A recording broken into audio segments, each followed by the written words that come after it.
Hello everyone. In this video I'm going to be going over what National Cadet Special Activities are in the Civil Air Patrol and how you apply to them. So the abbreviation, just like most things in the Civil Air Patrol and especially the military, the acronym is NCSA, and that stands for National Cadet Special Activities. So what are National Cadet Special Activities? Well, to find that out, we're going to go to gocivilairpatrol.com. You can literally type in go Civil Air Patrol.com, hit enter, and it'll bring you to this website.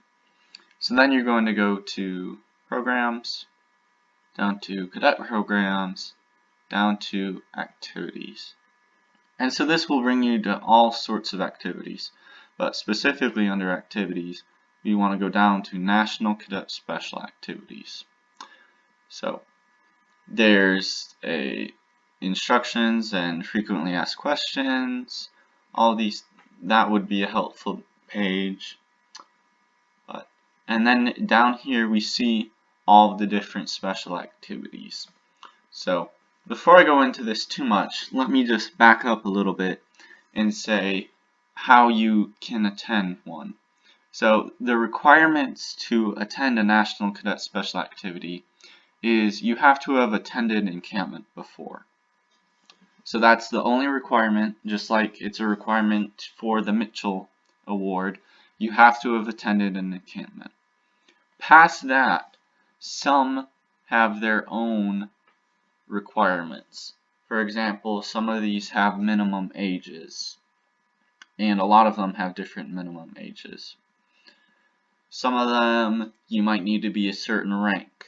For example, Cadet Officer School, the one I attended, you have to be an officer, which makes sense. So there'll always be somewhere you can see the requirements on them. So if you're interested in a specific one, go ahead and check out if there's requirements and if you meet them. Now, they say there's different categories, so that can help you narrow down which ones you'd like to apply for. Some aviation, technology, and I haven't said this before, but these are the premier activities that the Civil Air Patrol has to offer. These are all outstanding events, and an event has to be special for it to become and be considered a National Cadet Special Activity. And so any Civil Air Patrol cadets from anywhere are able to apply for these, and so you can meet cadets from all over the United States and at some events all over the world attending these events at the same time of you. So now that we have the requirements and sort of what they are out of the way, please also note there's different locations for each one. So some you may have to fly to, some may be close, some may be farther away. And then there's also the cost for each one. Now note, if the cost is beyond your means, there are also scholarship opportunities for these different activities. But that's something to consider also. And you can see there's a couple different pages. And then just finally here, you can also see what the dates are. So that's the date the school is. So for we'll say IACE, and that one, the requirements is you must be a captain. Happens between the 10th and the 30th of July in the upcoming year. So now we'll say we picked a couple of these and we clicked on them and looked at them and we think they're really interesting and we want to attend them. What you have to do is you have to apply for them. So they have the link right here, apply online. So you can click that and it'll bring you up to e-services. You'll probably have to log in if you aren't already logged in, but since I'm already logged in over here, it just brings me to this. So here's some information.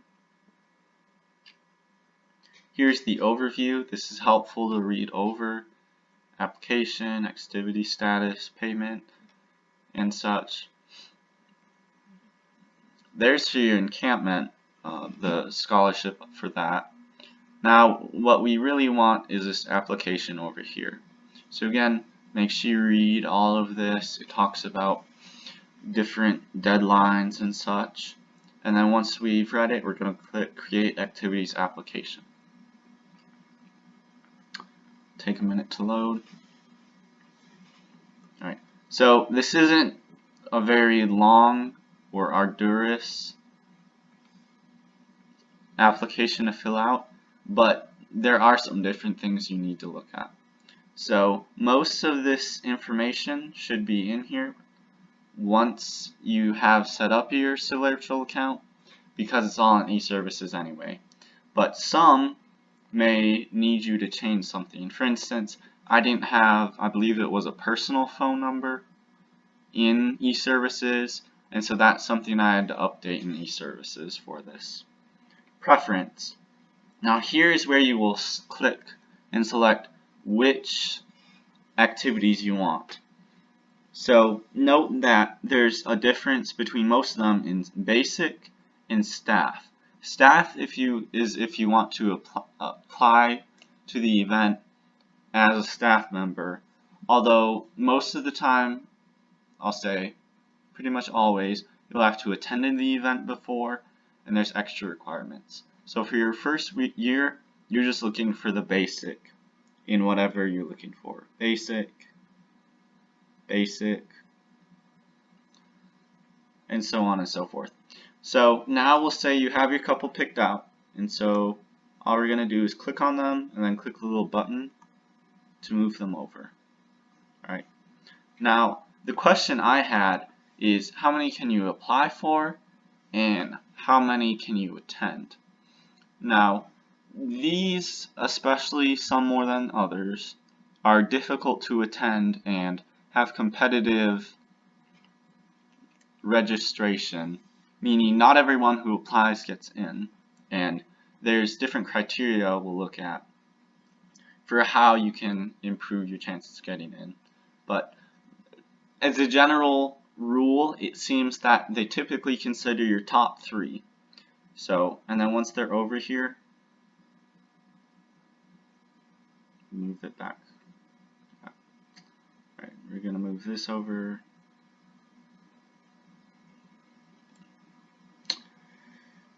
Move this over.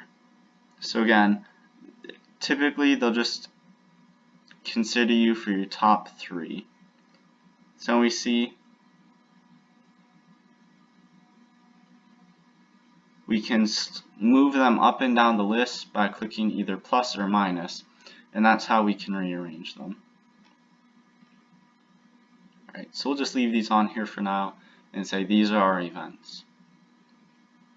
Medical, we'll have to fill out this, but again it's not very long or complicated.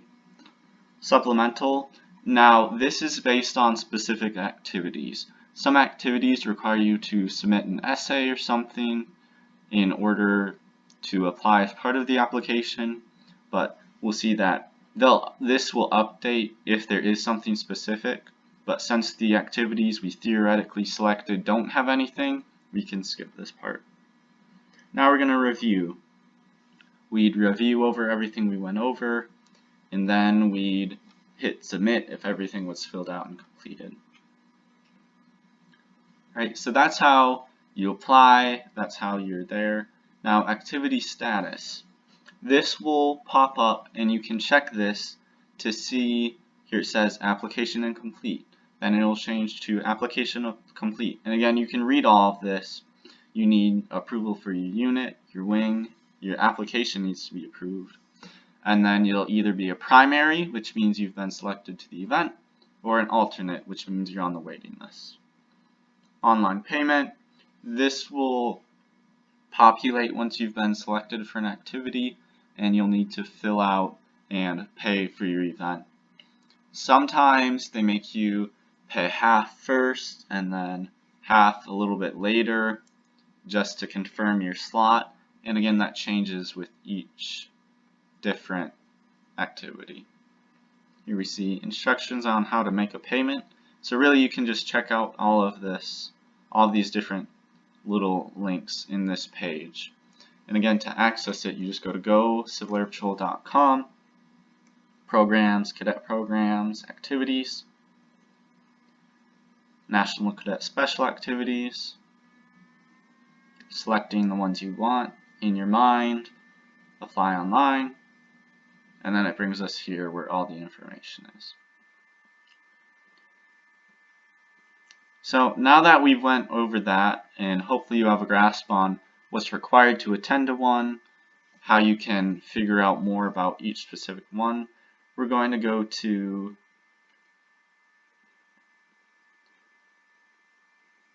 here we see event preference numbers based on preferences of the activities.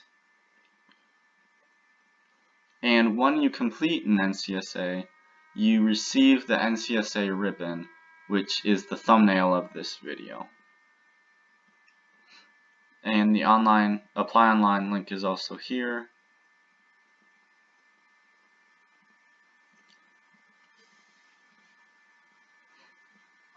Alrighty. So let me just reiterate again that all of these events are outstanding events that will help you exponentially in whatever their focus is. I attended the Cadet Officer School, and that was an excellent experience. You get to do a lot of amazing things at these events, and I've heard great things about all of these. Obviously, some are more competitive and give a better experience than others, but the bottom line is that they're all great activities, and I encourage you, if you have completed an encampment and meet the requirements, that you attend at least one of these, if not multiple of these special activities. So that'll wrap up this video. Again, if you have any questions, don't be afraid to contact me or leave a comment. I hope you all enjoy the Christmas season if you're watching this around the time I've posted it, and you've all learned a little something from this video.